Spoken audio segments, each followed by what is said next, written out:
성경 말씀 마태복음 교독했던 11장 2절에서 6절까지 말씀을 통해서 세례 요한의 믿음 말씀을 상고하도록 하겠습니다. 세례 요한은 예수님처럼 탄생이 징조가 있었습니다. 그리고 세례 요한과 예수님의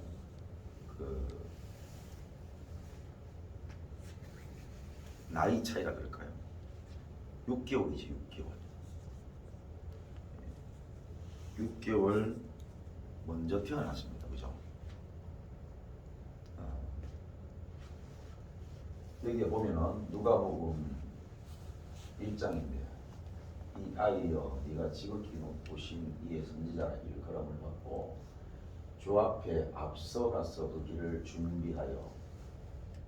세례 요한의 탄생에 있어서 하나님의 뜻이 뭐냐면은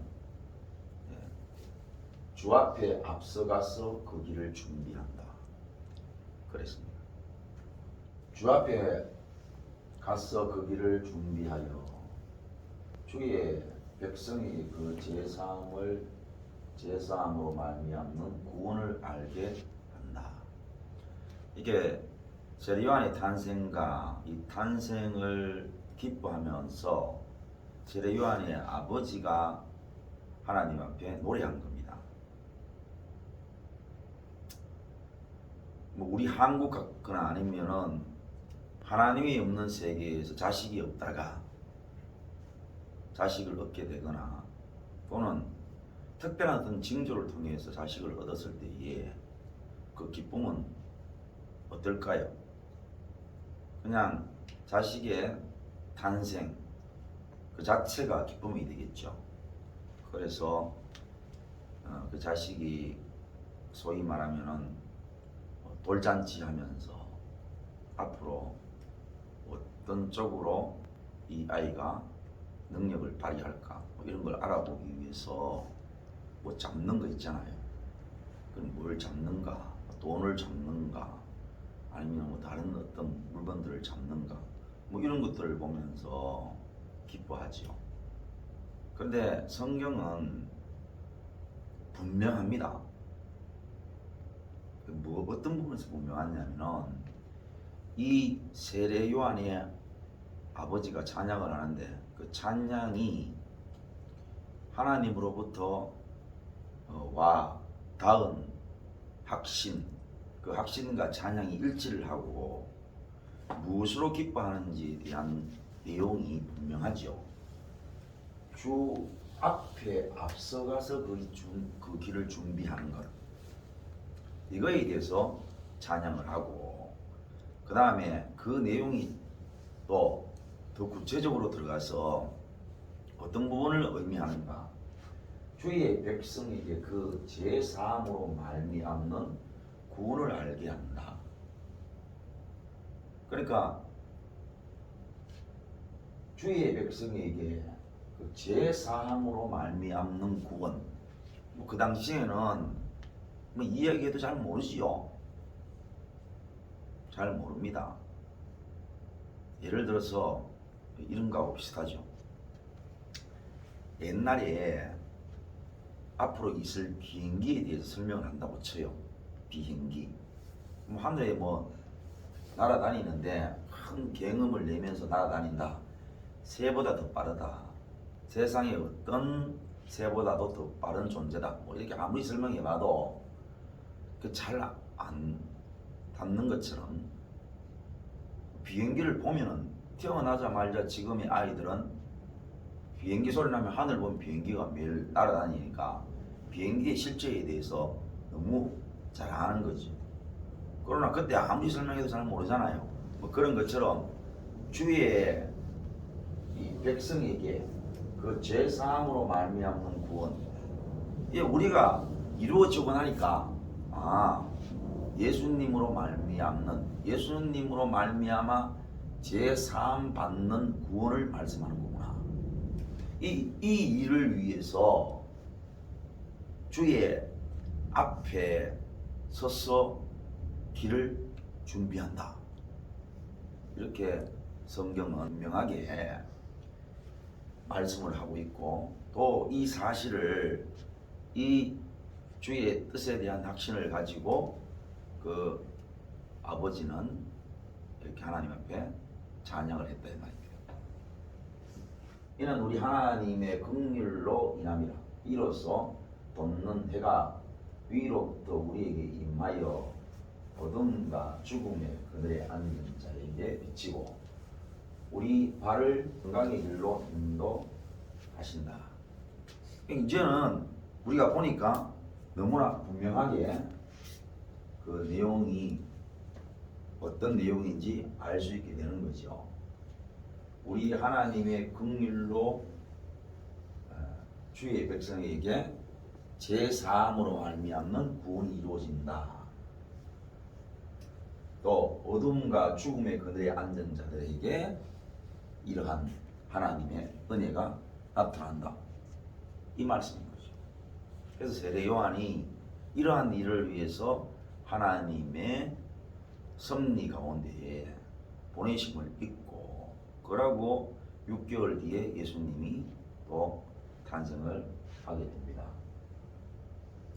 자, 그 다음에 마태복음 3장에 보면은 세례 요한이 이제 자라서 사역을 시작하는데, 그는 선지자 이사야를 통하여 말씀하신 자라. 일렀으되 강야에 외치는 자의 소리가 있어 이르되 너희는 주의 길을 준비하라. 그가 오실 길을 곱게 하라 하였느니라. 그러니까 세례 요한이 이제 사역을 시작하는데, 사역의 모티브가 뭐냐면은 바로 이 부분입니다. 이사야 선지자가 이미 세례 요한을 염두에 두고 예언한 그 예언이 이루어진 것을 인용하면서 세례 요한이 자기의 사역을 감당하고 있다는 뜻입니다. 마태복음 3장에 보면 그때 세례 요한이 이르러 유대 강야에서 전파하여 말하되 회개하라 천국이 가까워왔느니라. 3절에 아까 말씀처럼 그는 선지자 이사야를 통하여 말씀하신 자라. 일렀으되 강야에 외치는 자의 소리가 있어 이르되 너희는 주의 길을 준비하라. 그가 오실 길을 곱게 하라 하였느니라. 이 말씀을 세례 요한이 자기 자신을 향해 주신 하나님의 말씀으로 믿고 확신하고 이 말씀을 붙들고 지금 이 사역을 하는데, 이 사역의 내용이 보면요, 자 볼까요? 이 요한은 낙타털 옷을 입고 허리에 가죽띠를 띠고 음식은 메뚜기와 썩청이었더라. 건강식 잡수었다는 뜻은 아니죠. 그 어떤 뜻이냐? 건강식을 잡수었다는 뜻이 아니고 좋은 음식을 잡수었다는 뜻이 아니죠. 그리고 그 다음에 좋은 옷을 입었다는 얘기입니까? 그것도 아니죠. 예수님도 말씀하셨죠. 너희가 좋은 옷 입은 자를 보러 강야에 나갔느냐라고 물었습니다. 다시 말하면은 정말 삐까번쩍한 그러한 집에서 삐까번쩍한 옷을 입고 정말로 훌륭한 사람, 위대한 사람을 너희가 보러 그래 너희가 강야에 나갔더냐 물었죠. 그런 사람들은 왕궁에 있다 그랬습니다. 요즘식으로 얘기하면 그런 사람들은 여의도에 있고 먼저는 옮겼지만은 청와대에 있다, 이런 식으로 말씀을 하셨죠. 그런데 세례 요한의 사역은 그런 사역이 아니라, 이때의 예루살렘과 온 유대와 요단강 사방에서 다 그에게 나와 자기들의 죄를 자복하고 요단강에서 그에게 세례를 받더니, 다시 말하면은 세례 요한이 어떤 누구도 먹지 못하는 너무나 귀한 음식들을 거기서 먹고, 어떤 누구도 한 번도 구경하지 못하는 이 세상에서 가장 아름다운 옷, 가장 귀한 것들을 누리면서 만약에 살았더라면은 자기의 죄를 사함받기 위해서 자기의 죄를 회개하기 위해서 세례 요한을 누가 찾겠나 이 말입니다. 그럼 무슨 뜻입니까? 저들은 그래 살았다 할지라도 세례 요한은 그래 안 살았다는 뜻이잖아요. 그래서 자기들의 죄를 자복하고 요단 강에서 그에게 세례를 받더니 요한이 많은 바리새인들과 사두개인들이 세례 베푸는 대로 오는 것을 보고 이르되 그랬습니다. 그러니까 사람들이 이제 죄를 이래 살면 안 되겠다. 아무리 생각해도 이래 사는 것은 하나님께서 아무리 생각해도 이거는 기뻐하시는 삶이 아니겠다. 그러한 죄에 대한 어떤 절망감, 죄로 말미암는 심한 고통들을 인정하고 인식하고 그렇게 세례 요한에게 나와가지고 자기 죄를 자복하고 앞으로는 죄와는 거리가 먼 삶을 살기 위해서 세례를 받으고 나오는데 세례를 받기 위해서 자기의 삶은 별로 관심이 없고 세례를 받으면은 그러면 효과 있을까봐 그래서 나오는 바리새인들이 있었고 사두개인들이 있었는데 바리새인과 사두개인은 여러분이 잘 알다시피 그 당시에 유대인들의 종교 지도자로 구성되어 있는 그러한 파였다.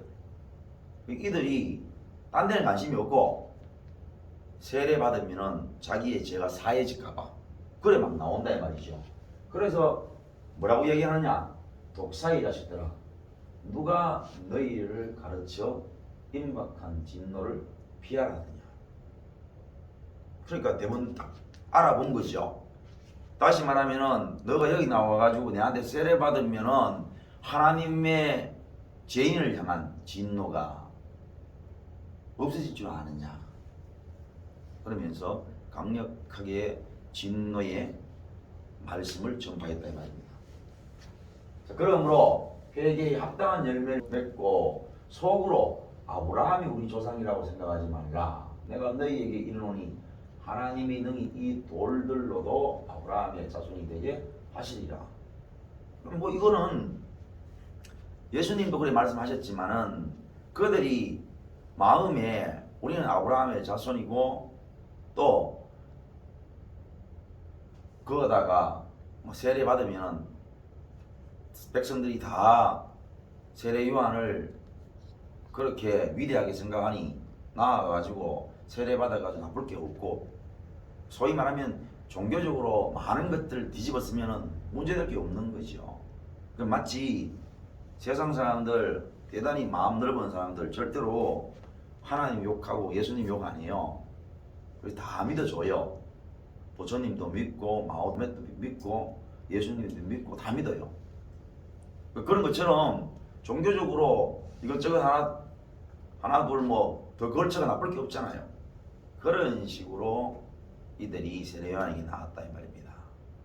자, 그리고 본문으로 넘어오면은 어떻게 되느냐? 세례 요한이 그렇게 귀한 사역을 하다가 우리가 잘 아는 대로 그 헤롯 왕이 있는데 자기 배다른 동생의 아내를 자기 아내로 삼습니다. 그래서 이거를 세례 요한이 지적을 했더니 세례 요한을 가다 버렸어요. 오늘 제가 좀 찾아보니까 세례 요한이 감옥 생활을 한 게 한 1년 했더만요. 1년 만에 이 자기 딸이 살로메고 이 여자 이름은 헤로디아인데 이 헤로디아가 살로메 자기 딸한테 시켜가지고 세례 요한의 목을 베서 한마디로 얘기하면 죽여달라 그렇게 요청을 하죠. 정말로 헤롯이 세례 요한의 목을 베서 처형을 시켜버립니다.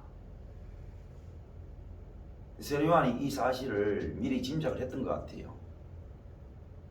그래서 감옥 생활 1년 하는 가운데 아마 세례 요한이 죽을 날이 얼마 남지 않았다는 사실을 짐작하고 그리고는 제자들을 보내가지고 이 예수님께 여쭙는 거죠.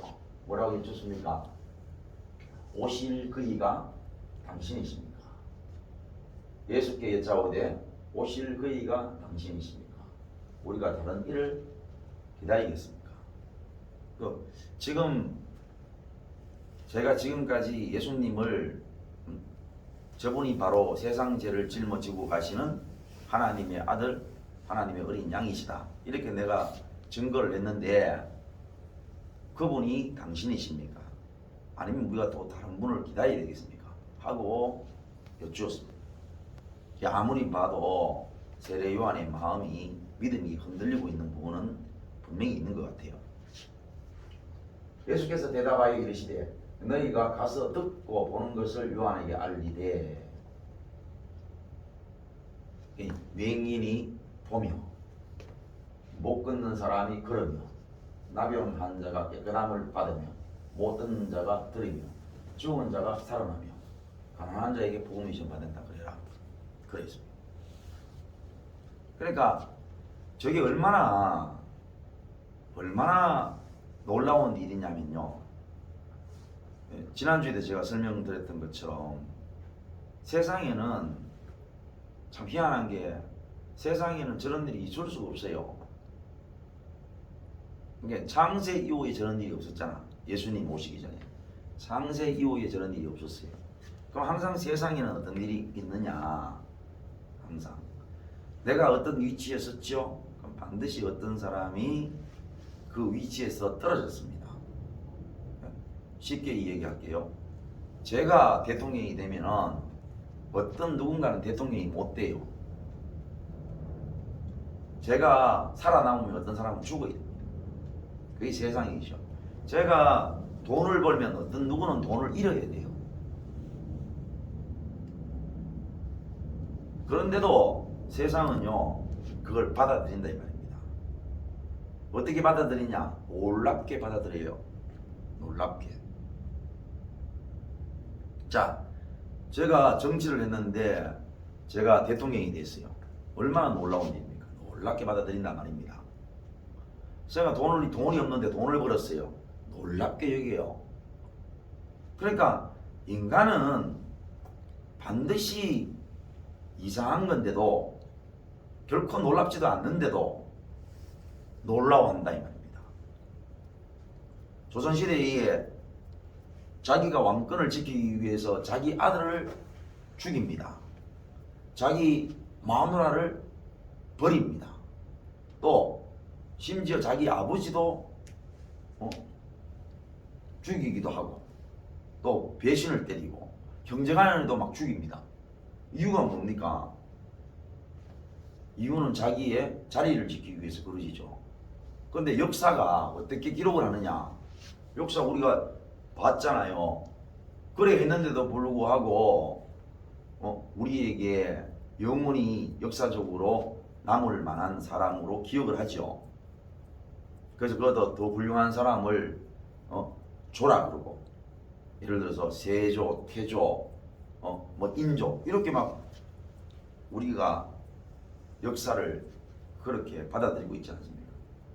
그럼 보면은 말도 안 되는 비참한 이시 500년 왕조를 우리는 놀랍게 받아들인다 이 말이죠. 그런데 거기에 비하면은 어떻게 맹인이 볼 수 있습니까? 어떻게 날 때부터 안전뱅이가 걸을 수 있어요? 어떻게 말 못하는 사람이 말을 하며 어떻게 죽은 자가 일었습니까? 그러면 이거는 그야말로 놀라 자빠 뒤집어져 있지요. 그런데 사람은 안 그렇다 이 말입니다. 안 그래요. 자, 그럼 세례 요한을 폄하라는 것은 좋은 말이 아니죠. 여러분, 폄하라는 것은 어떤 수준이 형성이 되어 있습니다. 가령 세례 요한의 수준이 이만큼이에요. 수준이 형성이 되어 있는데, 분명히 수준이 형성이 되어 있는데, 그런데 세례 요한을 어떻게 평가를 하느냐? 이만큼으로 평가를 하면요, 그걸 폄하라 그래요. 그러니까 이만큼 형성이 되어 있는데 그 사람은 이만큼이라고 평가를 하면은 그걸 폄하라 그런다고. 그런데 이만큼 되어 있는 것을 이만큼이라고 얘기하는 것은 폄하가 아니에요. 다시 말하면 세례 요한도 분명히 예수님에 대해서 분명히 받고 들었습니다. 예수님이 가르쳐 주신 그 질문에 답한 내용들도 세례 요한이 알고 있는 그 이상의 내용이 아니라는 겁니다. 세례 요한이 다 알고 있는 내용이란 말입니다. 그럼에도 불구하고 세례 요한이 이 놀라운 일들을 보면서도 의심이 생겼다는 말은 우리가 세례 요한 같고 우리가 실제로 지금 살아보니 그런 모습들이 비일비재하니 우리가 세례 요한을 폄하하는 게 아니고 세례 요한의 실체나 우리나 같다라는 것을 알게 된다는 뜻이다. 우리가 그렇다라는 거야. 우리가 이게 보통 일이냐 이 말이야. 이게 보통 일이냐.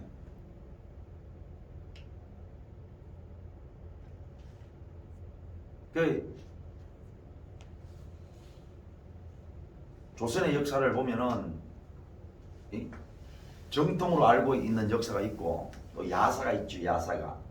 그러니까 사실 거의 두 역사는 어느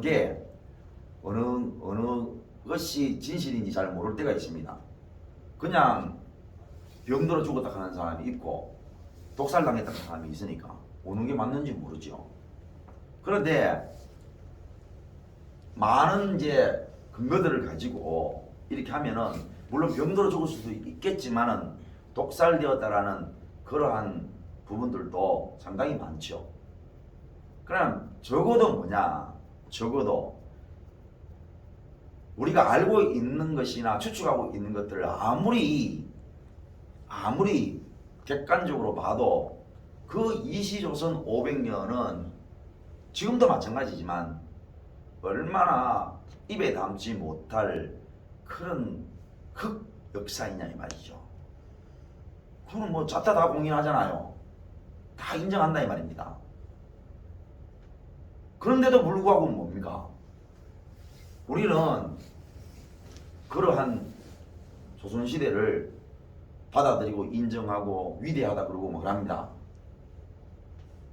그런 역사도. 근데 예수님은 아무리 보아라, 아무리 예수님이 어디에 흑의 역사가 있습니까? 예수님이 뭐 사기를 쳤습니까? 누구의 병을 고쳐주고 돈을 받아가지고 부자가 되셨습니까? 그야말로 여기에 있는 내용 그대로 말입니다. 창세 이후에는 한 번도 있어 본 일이 없는 일들만 하셨는데 이거에 대해서 어떤 누구도 세례 요한뿐 아니라 이것을 있는 그대로 받아들이면 다 뒤로 휘떡 자빠져야 되는데 어느 누구도 안 자빠지더라는 거예요. 제가 여기서 드리고 싶은 말씀은 안 자빠지더라는 거지. 그 우리가 지금 그렇잖아요. 그 우리의 지금의 모습이 그렇단 말이야. 꼭 세례 요한하고 같다 이 말입니다.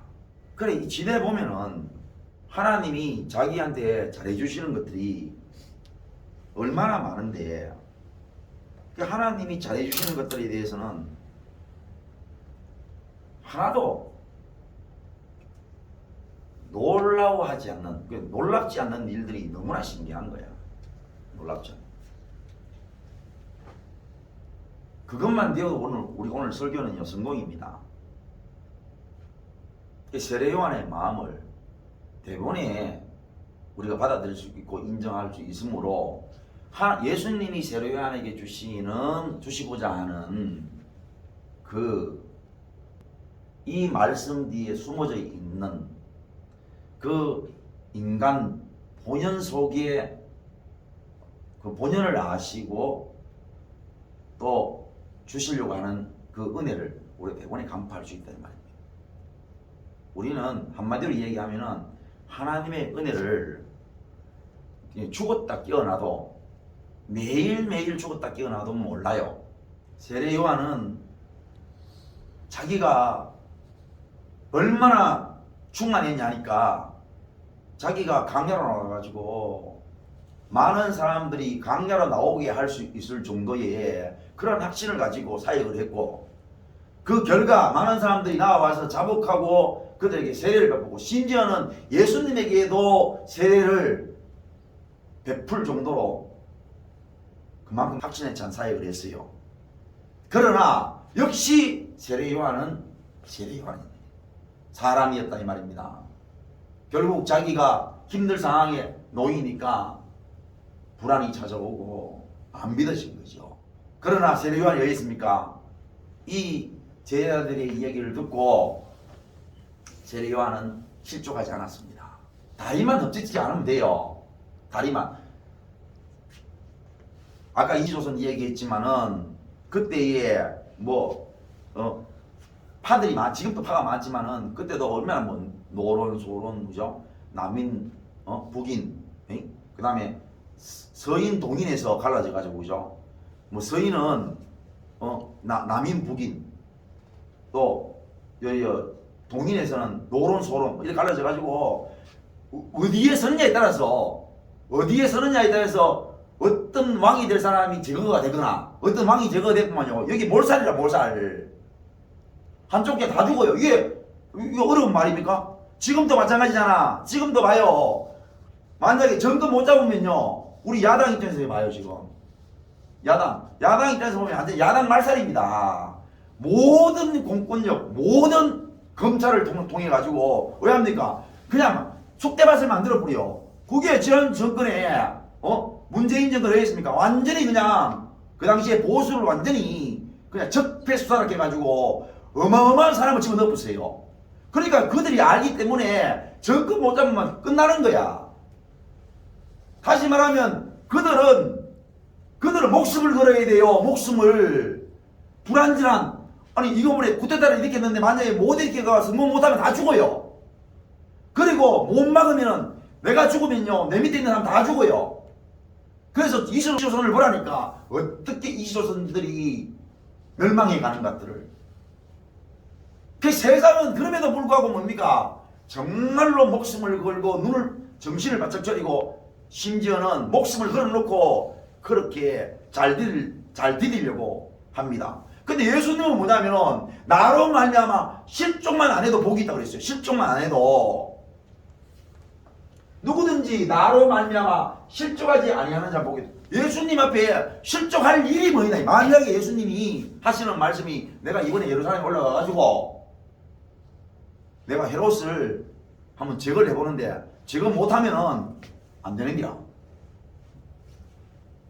또 내가 만약에 이 전부 다 내 백성들을 모아가지고 로마에 한번 대항을 해가지고 로마를 이기면은 이런 어떤 식으로 예수님이 무슨 정치적으로 아니면 군사적으로 힘으로 어떻게 해야 되는 그런 상황 같으면은 이야기가 다르지만 예수님께서 하나님이 아니고는 할 수 없는 일들을 다 해놓으시고 여기에 대해서 실족만 안 하면 복이 있다는데 정말로 세상 사람들이 가지고 있는 그러한 노력이나 또 목숨을 걸어놓는 이런 일에 비하면 아무 일도 아닌 거라. 정말 불안한 기라. 쿠데타를 완성시키라도 불안해요. 왜? 또 다른 무리들이 또 우리 정권을 쳐가지고 우리를 없애버리면 죽는 기라. 그래 이겼다 걔가 이기는 건 아니야. 그러니까 이 세상은 항상 그런 식으로 불안하고 힘든데 그럼에도 불구하고 목숨을 걸고 있잖아. 정신을 먹을지 차려가지고 그들은 정치도 하고 이 세상에 살아남는데 이거는요 예수님이 그냥 사람으로는 할 수 없는 일, 창세 이후에는 없었던 일, 맹인이 눈을 뜨고 안전맹이 일을 쓰고 말 못한 사람이 말을 하고 죽은 자가 일어서는데 그 일 보고 하나님이라는 사실, 예수님이 하나님이라는 사실을 그걸 모르면은 아이라는 사실을 말하는 게 더 어려워요. 내 말은 그 일을 보고 어떻게 아이라는 사실을 이야기하는 게 더 어렵잖아. 그러면은 세례 요한이 실패했나 이거지. 실패했습니까? 그 아슬아슬한 상황 가운데에서 하나님은 세례 요한의 믿음이 형성되도록 역사하시는 거예요. 만약에 이게 배터리예요. 배터리. 자, 이거 지금 현재 이렇게 나오시죠. 그 배터리가 지금 연결돼 가지고 나와요. 이렇게. 근데 이거를 내가 배터리를 뺐다 쳐요. 그럼 바로 이제 이게 꺼진다고 칩시다. 빼버리면 바로 꺼져버려요. 그런데 이거를 연결해가지고 나오는데 이거 아무리 끌락해도 안 꺼져요. 언제 꺼져요? 배터리가 다 돼야 꺼집니다. 그죠? 끄고 싶어도 못 꺼요. 맞죠? 이런 걸 뭐라고 하냐니까 기계적인 역량이에요. 기계적인 역량. 그러니까 얘한테는 인격이 있다 없다? 전혀 없다 이런 뜻이에요. 자기가 얘가 꺼지고 난 꺼질래. 난 꺼져야 되겠어. 난 전원 오프하고 싶어. 이렇게 하면 안 된다 이 말입니다. 야는 아무리 그런 생각을 할 수도 없지만 만약에 한다고 칩시다 하잖아. 아무리 자기가 난 꺼지고 싶어 라고 생각을 해도 절대 꺼질 수가 없어요. 야가 배터리가 끝이 나야 꺼지는 거야. 이런 걸 기계적이라고 해요. 기계적.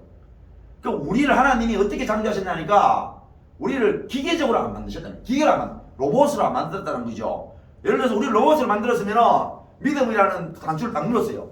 어떤 상황에서도 믿음을 발휘하는 거야. 우리가 믿음을 발휘 안 하려고 해도 믿음이라는 버튼을 꼭 눌러 붙는 기라. 예를 들어서 야가 이 화면을 계속 드러내고 싶은 거라. 드러내고 싶은데도 내가 예를 들어서 자 이래 보는 거야. 이러면 자기가 원하지 않는데 이렇게 돼버린 거죠. 그렇죠? 자기가 원하지 않는데 이렇게 돼버린 거야. 자기는 이렇게 입고 싶어요. 근데 내가 이렇게 눌러버려. 이렇게 눌러보면 얘가 그렇게 입고 싶었는데 이렇게 돼버린 거야. 이건 자기의 원함, 자기의 의지, 자기의 감정, 자기가 하고 싶은 뜻 이런 거 전혀 필요 없어요. 다시 말하면 인격이 전혀 반영되지 않는 거예요. 그 자기의 인격이 전혀 없는 상황에서 내가 끄고 싶으면 꺼버리고 내가 켜고 싶으면 켜고 이렇게 되어지는 것을 말하는 겁니다. 근데 하나님은 우리를 그렇게 창조도 안 하셨고 하나님의 역사에 우리를 사용하시는데 기계적으로 사용 안 하셔요 이 말입니다. 기계적으로. 만약에 세례 요한이 감옥에 들어가 있어요. 그런데 예수님이 옛날에는 맹인도 고치시고 옛날에는 안전뱅이도 일으키시고 옛날에는 죽은 자도 일으키시는데 요새는 바빠서 그런지 일을 안 하셔요. 아무 일도 안 하시고 그냥 어디에 골방에 들어가가지고 기도만 하시고 요새는 활동을 안 하시는 거야. 그런데 세례 요한은 뭐냐면은 믿음의 보통이 하나님께서 눌러놔가지고 예수님이 아무 일을 안 하시는데도 세례 요한은 있잖아. 믿음만 투철한 거예요. 목에 칼이더라도 저분은 예수님이라고 막 이야기하시는 그러한 세례 요한이 아니란 말이지. 제 말은 스마트폰과 같은 기계적으로 그냥 탁 눌러놓으면은 그냥 이게 배터리 다 될 때까지는 그대로 그냥 실행되어지는 그런 세례 요한이 아니란 말입니다. 심지어는 예수님이 그렇게 맹인을 눈뜨게 하고 안전뱅이가 일어나고 이래 하다가도 예수님이 어느 날 있잖아요. 많은 여자들이 따라다니니까 여자들 데리고 못할 짓 하시고 또 아니면은 남들한테 사기치고 이렇게 일을 해도 세례 요한은 한번 하나님이 믿음이라는 것들을 세팅시키놨기 때문에 믿음의 보탄을 꼭 눌러놨더니 어떤 일을 하셔도 세례 요한은 믿음이 투철하신 거야. 그런 믿음이 아니라 그 믿음도 아닌 게 왜? 거기에는 인격이 없고 소위 말하면 하나님께서 세례 요한을 로봇으로 안 만들었기 때문에. 그러니까 앞으로 여러분들은 이제 미리 옛날에 얘기했지만 미리 예언하는 게 아니고 예지였겠죠. 예지. 미리 아는 거죠. 지금도 이제 로봇 데리고 다닙니다. 이제 앞으로는 다 집집마다 컴퓨터가 한 대 있는 것처럼 이제 앞으로는 다 로봇 한 대씩 데리고 다닙니다. 로봇이 집도 들어주고요. 로봇에게 물으면 로봇이 내한테 대답하고 이제 앞으로 이제 그런 삶이 와요. 그 로봇은요 그냥 입력시키는 대로 해요. 입력시키는 놓은 대로. 그 이번에 나왔잖아요. AI가 대학원 시험을 합격했다고. 대학원 시험.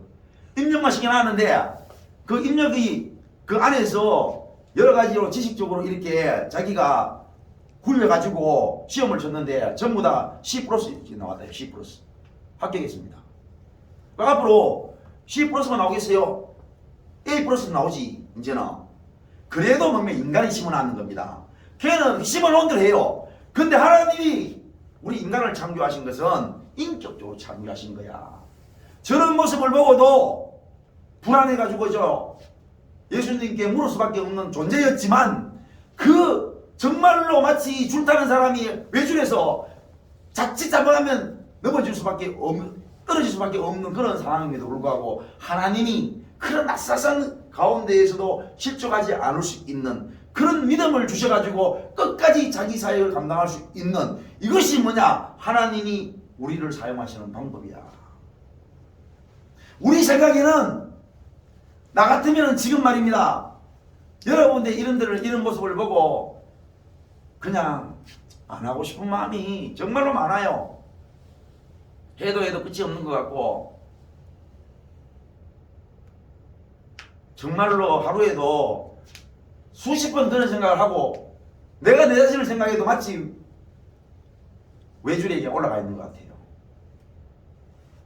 매일매일 설교 한번 하는 게 저한테는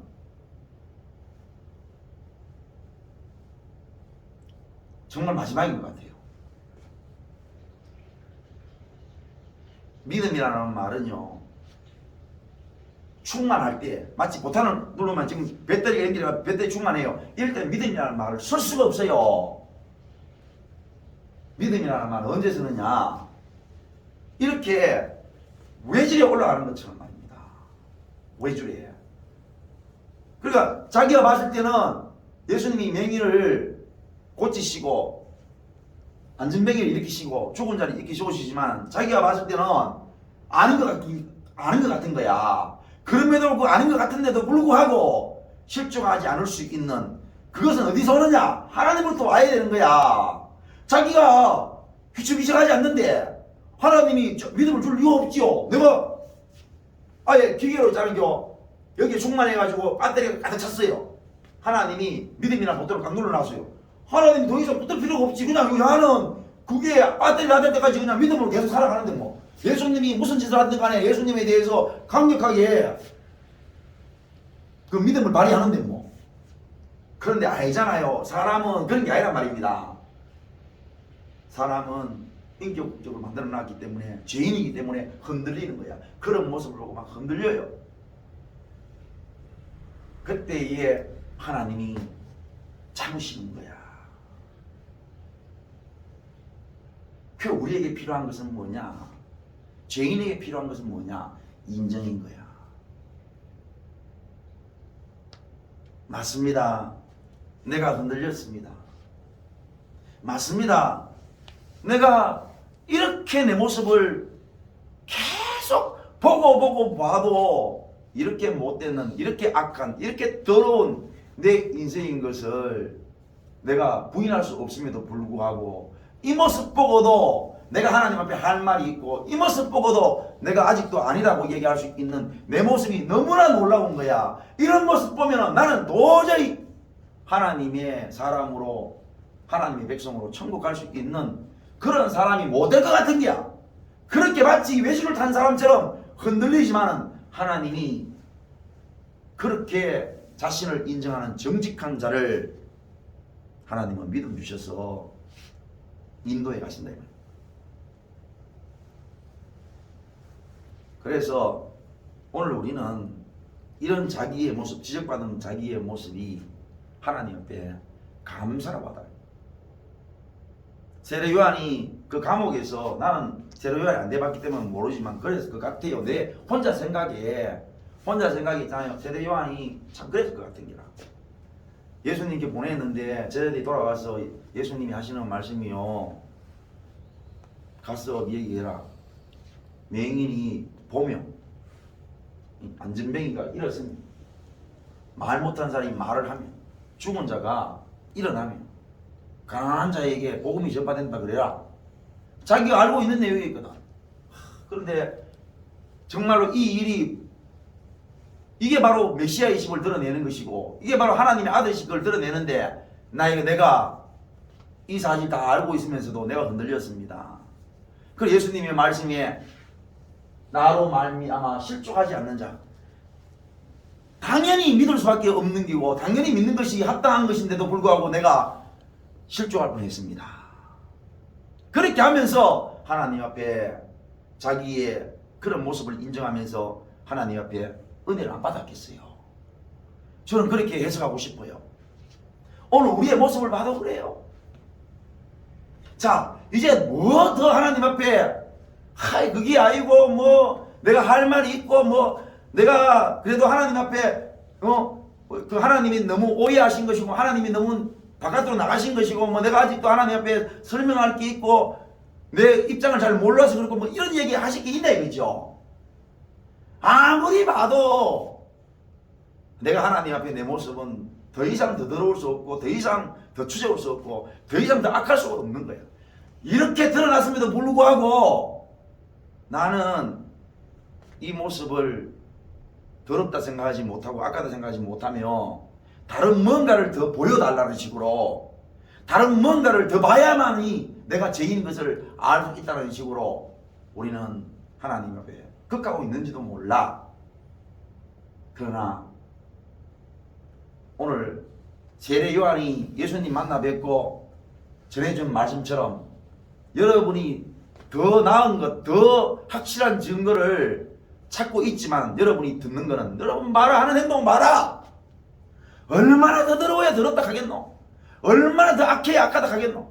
얼마나 더 추잡해야 추잡다 하고 얘기하겠노? 그 모습 아니가? 라고 했을 때 세례 요한이 그 얘기를 듣고 맞아요.